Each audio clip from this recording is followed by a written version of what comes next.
राष्ट्रवादी काँग्रेस पार्टीचे आमदार अमोल मिटकरी यांच्यावर लक्ष्मण हाके यांनी घणाघाती टीका केल्यानंतर मिटकरींनीही लक्ष्मण हाके यांना चोख प्रत्युत्तर दिले।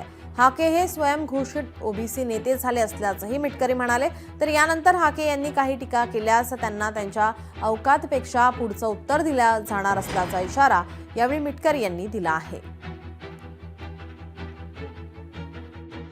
अजितदादा पवार हे अर्थ खात्याला गोचिडासारखे चिटकून बसले। अजितदादांना काय अर्थ खात्याचं गणित आहे आमच्यासारख्या सामाजिक चळवळीतल्या कार्यकर्त्याला कळत नाही।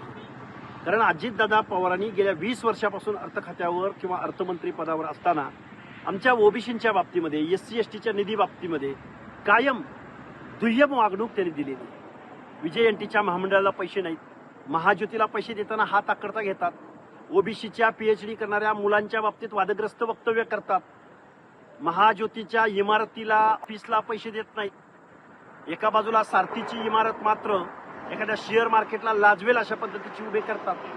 त्यामुळे अजितदादा पवार हा असंवेदनशील माणूस आहे। याला पब्लिसिटी ज्या दिवशी भेटली तेव्हापासून हा स्वतःला ओबीसीचा नेता म्हणायला लागला आणि हा ओबीसीचा नेता म्हणत असताना आता आपल्याला काहीतरी भविष्यात आणखी काहीतरी चमकोगिरी करायची असेल तर काहीतरी बोलावं।